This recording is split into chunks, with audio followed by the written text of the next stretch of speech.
Hey guys, welcome back. तो आज की इस वीडियो में हम लोग बात करेंगे house of dragon season 2 episode 4 की। One of the best episode थी इस सीज़न में। ऑलरेडी मेरी मोस्ट फेवरेट तो सेकंड लग रही है, लेकिन फ़िलहाल दोनों का आपस में अभी चल रहा है, दोनों का आपस में फ़ाइट चल रही है कि कौन सी मेरी मोस्ट फेवरेट चलेगी। मैं जब रीवॉच करूँगा तब मुझे कंफर्म होगा कि कौन सी मेरी फेवरेट है। But this is one of the best episode. हमें लॉन्ग अवेटेड ड्रैगन फाइट देखने को मिली। हमें डेमन की आगे मोर कैरेक्टर ग्रोथ और मोर कैरेक्टर डेवलपमेंट देखने को मिली। हमें एलिस रिवर्स की पूरी बातें सुनने को मिली। एलिस रिवर्स क्या चीज़ है। हमें बेला और जेस का थोड़ा बहुत लीडरशिप जो रोल आगे वो की तरफ डेवलपमेंट देखने को मिला। तो पहले हम लोग स्मॉल चीज़ से बात कर शुरू करते हैं। हम लोग बात करते हैं जेस और बेला का। रेनिरा गई हुई है किंग्स लैंडिंग ना, तो अभी किसी को पता नहीं है कि रेनिरा कहाँ पे है। इस वजह से अब जेस और बेला सारे काउंसिल मेंबर्स को वो ईजी रख रहे हैं, उनकी बातें सुन रहे हैं, क्योंकि अब जो क्राउन लैंड्स हैं ना, जो मेंबर्स हैं काउंसिल के, रेनिरा ही काउंसिल के, वो क्राउन लैंड्स हैं, क्राउन लैंड्स के पीपल हैं। और क्राउन लैंड्स के ही सारे कासल्स वहाँ क्रिस्टन कोल सारे कंकर कर रहा है, उनकी आर्मीज़ को अपने साथ लेके जाके आगे लेके जा रहा है, आगे अपनी आर्मी बढ़ा रहा है। तो एक सारे कासल जगह यहाँ पे एक रुक रेस्ट ट्रैक है। तो रुक रेस्ट लोग कह रहे हैं कि इस वजह से वो ले रहा था क्योंकि वो रेनेरा को पूरे तरीके से लैंड से ख़त्म करना चाहता है, लैंड से पूरे तरीके से रेनेरा को कट ऑफ करना चाहता है, और हेरनहॉल फिर उसके बाद जाएगा। और कुछ लोग कहते हैं कि वो हेरनहॉल रिवरलैंड्स जाएंगे, बट वो अभी क्योंकि रिवरलैंड्स मेन इस टाइम की टू द वॉर है, की टू द रिवरलैंड्स, और रिवरलैंड्स की टू द वॉर है। तो इस वजह से लोग काफ़ी इस बारे में हैं, लेकिन अब वही रुक्स रेस्ट जा रहे हैं। तो जेस और बेला उन सबको इजी रखने की कोशिश कर रहे हैं, उनको कह रहे हैं कि हाँ हम लोग प्लान बना रहे हैं, आप लोगों के कासल जो चले गए, लेकिन अभी तक कुछ कर नहीं पा रहे हैं क्योंकि रेनेरा वहाँ पे नहीं है। रेनेरा फिर उसी काउंसिल के दरमियान रेनेरा भी वहाँ पे आ जाती है, और रेनेरा कहती है कि रेनिरा भाई वहाँ पे आ जाती है, और रेनिरा किंग्स लैंडिंग का कहती है कि मैं किंग्स लैंडिंग गई थी, जिस पे ज़रा जेस और रेनिरा का आपस में मेन वो चीज़ होती है, एक थोड़ी सी बहस होती है कि अगर तो कुछ हो जाता। लेकिन रेनिरा कहती है कि मैं 80 साल का जो पीस है मेरे हिस्से में आया, और मैं उसको इस वजह से ख़त्म नहीं करना, मैं इस बात पे श्योर करना चाहती थी कि मुझे कोई और ऑप्शन नहीं है कि मैं उस पीस को ख़त्म करूं। तो अब मैं यही कह रहा हूं कि अब वो पूरे तरीके से हो गई है कि हाँ मुझे ये जंग लड़नी है और मुझे जीतनी है, मुझे अपना क्लेम जीतना है। तो वहाँ पे देने हो जाती है। फिर उसके बाद होती है कि अब मैं ड्रैगन्स को वॉर भेजने के लिए तैयार हूँ, और मैं ड्रैगन पे जाऊँगी क्रिस्टन कोल की जंग को ख़त्म करने। लेकिन वहीं पर रेनीस कहती है कि नहीं, आप अभी जेस भी इस बात पे ज़रा जेस भी इस बात पे हो जाता है कि नहीं, आप नहीं जा सकती, हमें आपकी ज़रूरत है, लोग आपके पीछे आ रहे हैं, लोग आपके क्लेम को लोग करने आ रहे हैं, तो आप नहीं जा सकती। तो दरमियान में रेनीस कहती है कि नहीं, मैं चली जाती हूँ। रेनीस अपने ड्रैगन से जाके उस क्रिस्टन कोल की जो वॉर जो उसकी आर्मी थी उसके ऊपर आग बरसाने शुरू कर देती है मेलिस के साथ। यही क्रिस्टन कोल का प्लान था।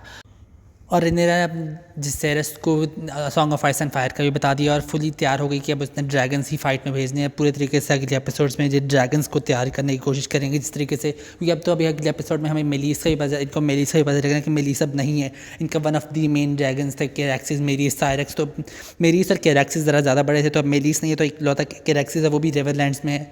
तो अब पूरे तरीके से परेशान होंगे कि अब ड्रैगन्स का हमने क्या करना है। और अगले जो ड्रैगन उनके पास जो अनटेम ड्रैगन्स हैं, जो अनबॉन्डेड ड्रैगन्स हैं, उनके बारे में कुछ सोचना शुरू करेंगे। तो हाँ, और उसने song of ice and fire का भी जिसेरस को बता दिया और कह दिया कि हम लोगों ने रन को जीतना है, हम लोगों ने क्लेम इसलिए जीतना है कि हमने रन को यूनाइटेड रखना है, और इस बात की पूरी तैयारी रखनी है हमने, क्योंकि एक थ्रेट आएगा उसको हमने फेस करना है। एमंड और क्रिस्टन आपस में प्लानिंग के साथ वॉर कर रहे हैं, और एगन को कोई नहीं पूछा, जिस वजह से एगन काफ़ी तरीके से वो फील कर रहा है कि लोग मुझे इंक्लूड नहीं कर रहे, लोग मुझे मेरी काउंसिल ले रहे हैं, मैं किंग हूँ, लोग मुझे इतना कुछ समझ नहीं पा रहे हैं, कुछ मुझे समझते नहीं है कुछ। इस बात पर वो एलिसेंट के पास जाता है, और एलिसेंट वहाँ पर भी इस टाइम ज़रा, और एलिसेंट हिस्ट्री बुक्स ढूंढ रही है। एलिसेंट से पास आता है, एलिसेंट कहती है कि तुम कुछ भी नहीं करो, तुम उस पर ज़रा उसको प्रोवोक करने की कोशिश करते हैं, जिस वजह से वो अपना ड्रैगन लेता है और वो उठ के चला जाता है, और ड्रैगन जाके और क्रिस्टन कोल की आर्मी के पीछे चला जाता है। अब ग्रीन्स काफ़ी तरीके से इस शो में काफ़ी ब्लैंडली तरीके से कहा जा रहा है कि ग्रीन्स ही काफ़ी हमें दिखाया जा रहा है कि ग्रीन्स ही सारे गलत हैं। मुझे पता है एगन गलत है, लेकिन वो जो ड्रैगन सनफायर और एगन के आपस में वो जो एक सेकंड में जो बॉन्ड देखने को मिला ना, one of the best scenes है इस एपिसोड का, one of the heartfelt scene मुझे लगा। और लेकिन वो वहाँ पे चला गया, वहाँ पे जो मेलिस है वो सनफायर से ऑब्वियसली बड़ी है, तो वहाँ उन दोनों की लड़ाई होती है, और पीछे से एमंड भी आ जाता है। एमंड का पहले से वहाँ प्लान था कि उसने अटैक करना है मेली, वहाँ पे जो भी ड्रैगन को उन्होंने बाहर निकालना था ड्रैगन स्टोन से, और फिर वहाँ पे एमंड अटैक करेगा वेगार के साथ। जब एगन आ गया तो एमंड ज़रा पीछे रहता है और फिर बाद में एमंड आता है और आग बरसा जाता है। अब शो यही किया गया है कि उसने एगन को भी साथ किया कि एगन के ऊपर उसने हमला किया है, और इस तरीके से उसने अपना जो एयर होने का जो अपना रास्ता साफ किया थ्रोन के लिए। अभी पूरी तरीके से कंफर्म नहीं है, लेकिन देखने में ये लग रहा है जिस तरीके से एमंड ने किया ना, तो अब मुझे नहीं पता कि आगे क्या होगा, क्योंकि मैंने पिछले वीडियो में पहले कहा था कि मैं बुक से कंपेयर इतना नहीं करूँगा। तो मेरा यही प्रोग्राम है कि मैं बुक से इतना कंपेयर नहीं कर रहा, लेकिन या बुक से ज़रा डिफरेंट है। बुक्स में तो एमंड और एगन दोनों बात है कि दोनों प्लान तरीके से अपने ड्रैगन्स लेके आते हैं, लेकिन यहाँ पे ऐसा नहीं हुआ। एगन का जो ड्रैगन है सनफायर वो आगे ही उससे हो रहा था, मेलिस उसको काफ़ी तरीके से ज़ख्मी कर रही थी।